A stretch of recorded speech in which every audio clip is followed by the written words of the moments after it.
Hello guys, welcome back. This is Sakshi. तो आज हम बात करने वाले हैं एक थाई मिस्ट्री थ्रिलर सीरीज के बारे में जिसका नाम है एनिग्मा। तो बिना किसी देरी के चलते हैं वीडियो की तरफ। तो एपिसोड की शुरुआत में हम फेरिंदा को देखते हैं जो कि किसी को बता रही होती है कि जैसे जैसे मैं बड़ी होती जा रही हूँ मुझे ऐसा लग रहा है कि मैं किसी पहेली में उलझती जा रही हूँ। वो एक ऐसी चीज है जो मेरे सामने है लेकिन फिर भी वो इनविजिबल है, जो दिखाई नहीं देता लेकिन मुझे कैद करता जा रहा है। मैं उसका सामना करना चाहती हूँ लेकिन मुझे कुछ समझ नहीं आता। उसके हाथों में एक पेंटिंग थी जो उसके फ्रेंड ने बनाई थी। वो उसकी तारीफ कर रही थी। वो पढ़ाई में अच्छी थी, वो भी टॉपर थी। फिर हम देखते हैं कि वहाँ पे एग्जाम चल रहा था और हम एक वान नाम की लड़की को देखते हैं जो कि पेंसिल को शार्प कर रही थी और वो अपने फिंगर को भी शार्प कर लेती है। उसकी टीचर उसे रोकने की कोशिश कर रही थी लेकिन उसकी फिंगर से ब्लीडिंग होने लगती है। यहाँ पे उसका बिहेवियर चेंज होता जा रहा था और वो उस पेंसिल से उस टीचर को ही स्टेप करने लगती है। वहाँ सभी बच्चों के बीच में अफरा तफरी मच जाती है। अब सीन यहीं पर कट हो जाता है। नेक्स्ट सभी को बताया जाता है कि इवान जो कि स्कूल की टॉपर थी उसे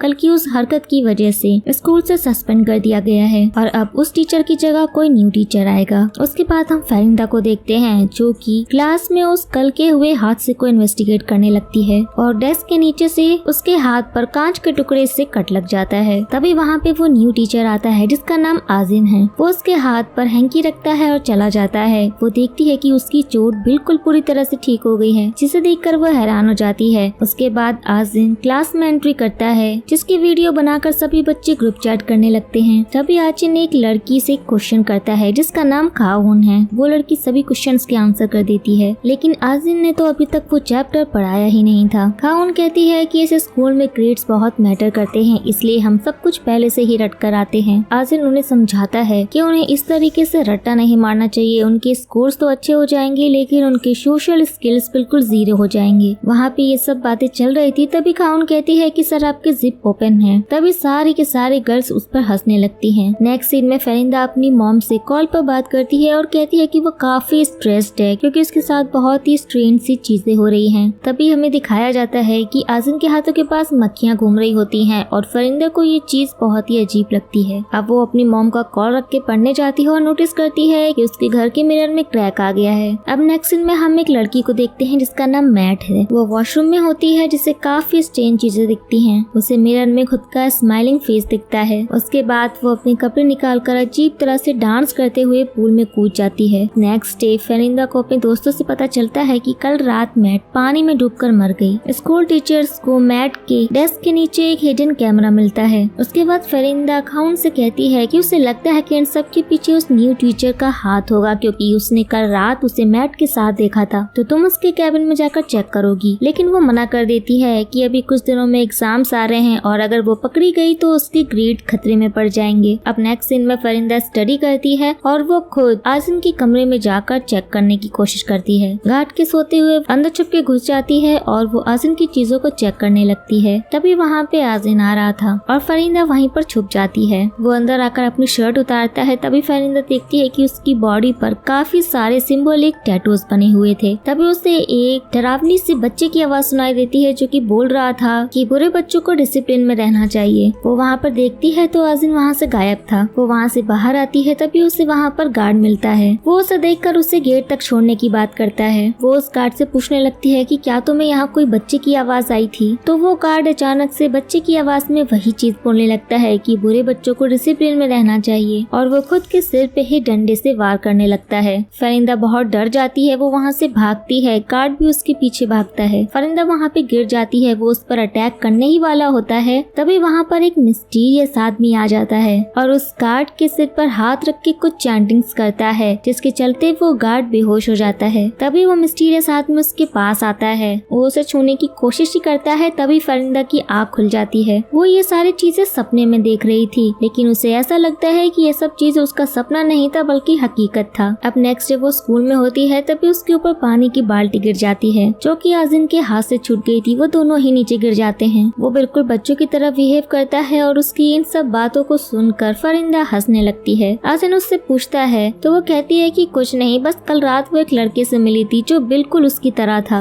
वो कहती है कि तुमने मुझ पर पानी गिरा के भिगो दिया, अब मैं स्कूल कैसे जाऊंगी। उसके बाद आजिन उसे अपने कैबिन में लेकर जाता है दूसरी यूनिफॉर्म देने के लिए। फरिंदा स्माइल करती है और आजिन कहता है कि तुम स्माइल करते हुए अच्छी लगती हो। फिर वो कहती है कि हाँ, वो लास्ट नाइट की वजह से स्माइल कर रही है। तो वो कहने लगता है कि अच्छा, वो सपने वाली लड़की की वजह से। तभी फरिंदा मुड़कर कहती है कि मैंने तो तुम्हें बताया ही नहीं कि वो एक सपना था, तो सच सच बताओ कि कल रात तुमने ऐसा क्या किया था। कल रात जो भी हुआ था वो रियल था। तुम्हें पता है कि मैट के साथ क्या हुआ है? टीचर्स को उसके डेस्क के नीचे कैमरा मिला था। वो कहती है कि वो कैमरे उसी ने वहाँ पर छुपाए थे। उसने काफी जगह स्कूल में ये कैमरे लगाए थे ताकि वो उस पर नजर रख सके। अब यहाँ पर हमें एक सीन दिखाया जाता है जहाँ पर फरिंदा को एक फाइल मिली थी जो कि एक टॉपर लिस्ट थी। उस लिस्ट में जितने भी टॉपर्स थे सबकी फोटोज पर स्क्रैच किया हुआ था, मतलब कि जितने भी टॉपर्स थे उन सब की जान खतरे में थी। पहला स्केच 1 पे था और नेक्स्ट मैट पर वो अपने फोन पर कल रात का वीडियो दिखाती है जिसमें वो मिस्टीरियस आदमी यानी कि आजिन ने उसे अपने गोद में उठाया था। कैमरे की वजह से ये सारे सीन फोन में रिकॉर्ड हो गए थे। अब वो उससे इन सारी चीजों के जवाब मांगने लगती है कि उसने ये सब कैसे किया। वो कहती है कि उस फाइल में नेक्स्ट नंबर उसका है, उसकी फोटो पर भी स्क्रैच था। वो उससे कहती है कि उसे अपने डेस्क के नीचे कल रात में एक मिरर का टुकड़ा मिला जिस पर कुछ सिंबल बना हुआ था। आजिन उस मिरर को देखकर शॉक हो जाता है और उससे पूछता है कि वो उसे कहां से मिला, लेकिन वो उसकी कोई बात नहीं सुनती और उसे सच बताने के लिए कहती है। तभी आजिन उसे मैजिक से बेहोश कर देता है। कुछ टाइम बाद जब उसकी आँख खुलती है तो वो एक रेड रूम में होती है और उसके हाथ रस्सी से बंधे हुए थे। तभी वहाँ पर आजिन आता है और उसके फोरहेड पर फिंगर रखते हुए कुछ चैंटिंग्स करता है जिससे वो पानी में डूबने लगती है। जब वो फिंगर हटाता है तो वो फिर से रेड रूम में आ जाती है। ऐसे ही वो 2 बार करता है और तभी फरिंदा पॉजेस हो जाती है और वो कहती है कि मैं तुम्हें मार दूंगी। और जब वो ऐसा तीसरी बार करता है तो वो रेड रूम से सीधा निकलकर रियल वर्ल्ड में आ जाती है।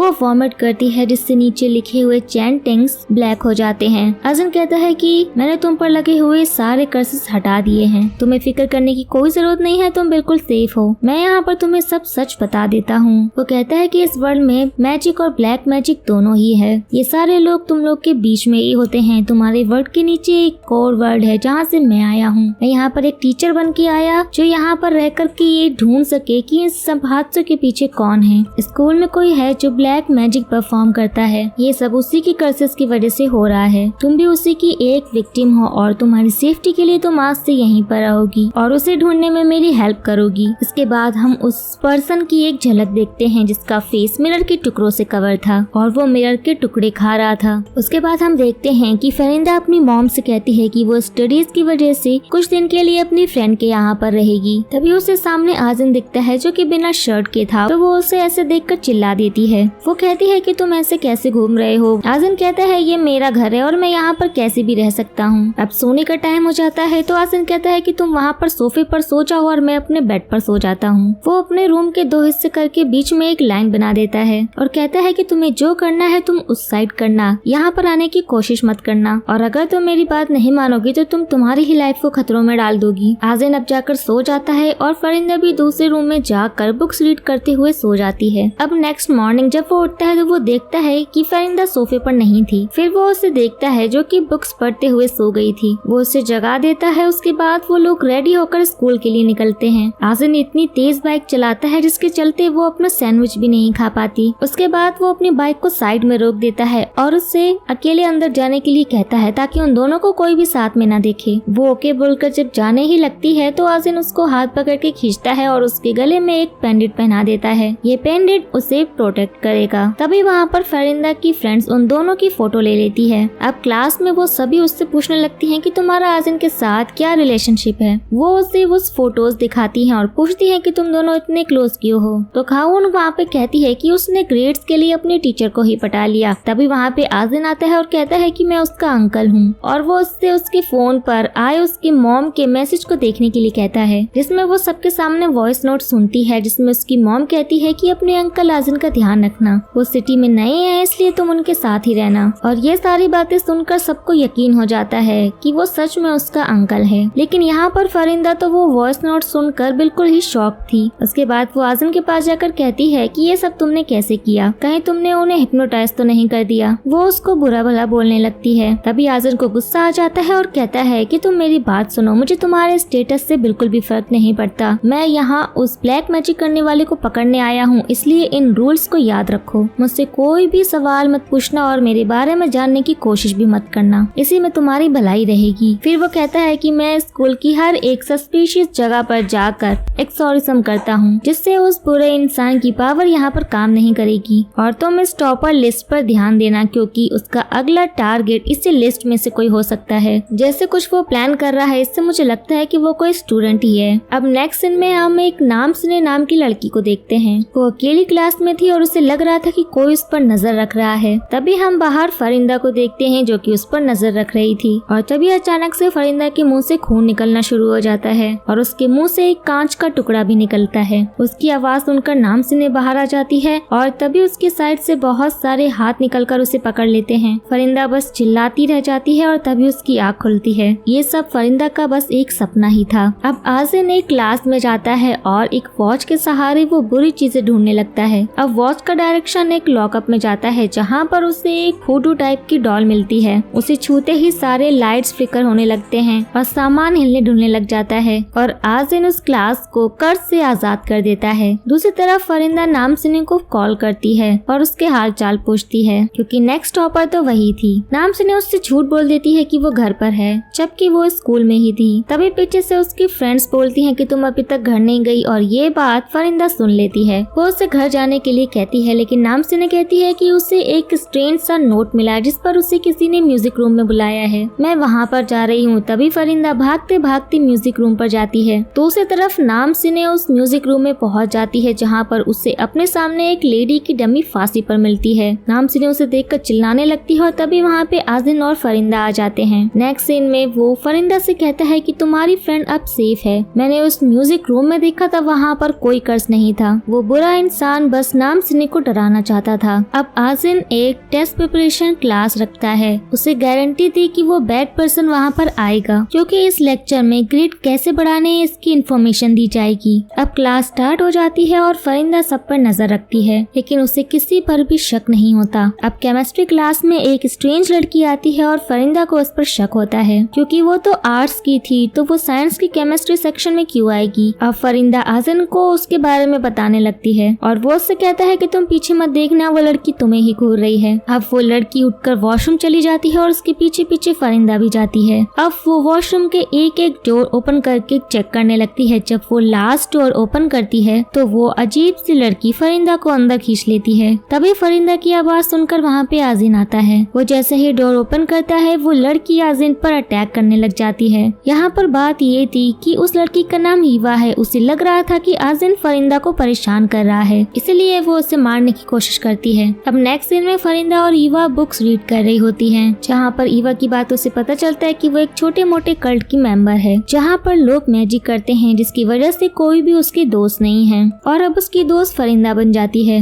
अब दूसरी तरफ आज़िन ऑडिटोरियम में जाता है, जहाँ पर उसे वही सिंबल दिखता है जो उसे फरिंदा ने दिखाया था। वो स्कूल के मैप को उससे लिंक करने की कोशिश करता है। सारे स्कूल की जगह को मिलाकर वही सिंबल बन रहा था और आखिर में एक फॉरेस्ट की तरफ उस सिंबल का डायरेक्शन था। उसके बाद आज़िन उस फॉरेस्ट की तरफ निकल जाता है। दूसरी तरफ बात करते करते ही ईवा पोजेस्ड होने लगती है और सारे स्टूडेंट्स एक एक करके वॉमिट करने लगते हैं और क्लास को सस्पेंड कर दिया जाता है। दूसरी तरफ फरिंदा ईवा को अपना लॉकेट पहना देती है, जिससे वो तो ठीक हो जाती है, लेकिन अब फरिंदा को वॉमिटिंग स्टार्ट हो जाती है। अब मौसम बिगड़ने लगता है, आसमान में काले बादल छा जाते हैं और यहाँ पर आज़िन चैंटिंग करके इस कर्ज को रोकने की कोशिश करता है। अब फरिंदा को वो बैड पर्सन दिख जाती है जो उसके सामने से जा रही थी। वो उसका पीछा करने लगती है और वो आज़िन को बता देती है कि वो उस लड़की के पीछे जा रही है। जब वो डोर की दूसरी साइड कदम रखती है तो वो किसी और ही दुनिया में पहुंच जाती है। उसके बाद वो आज़िन को कहती है कि पता नहीं, मैं एक अजीब सी जगह पर आ गई हूँ, यहाँ तो कोई भी नहीं है, मुझे कुछ समझ में नहीं आ रहा है। और आज़िन कहता है कि ये रियल में नहीं है, वो सिर्फ तुम्हारे दिमाग के साथ खेल रही है। तुम्हें ऐसा लग रहा है कि तुम कहीं और हो और तुम अकेली भी नहीं हो, वो बैड पर्सन भी तुम्हारे साथ ही है। अब हम देखते हैं कि फरिंदा की आंखें पूरी तरह से वाइट हो जाती हैं और उसके पीछे वही लड़की खड़ी थी और फिर हमें उस लड़की का फेस देखने को मिलता है और ये एपिसोड यहीं पर खत्म हो जाता है। सो गाइस, अगर आप इस वीडियो की आगे की कहानी जानना चाहते हैं तो हमें कमेंट करके जरूर बताएं। वीडियो वीडियो को लाइक और चैनल को सब्सक्राइब करना बिल्कुल भी ना भूले। अब मिलते हैं नेक्स्ट वीडियो में, तब तक के लिए take care and tata bye bye.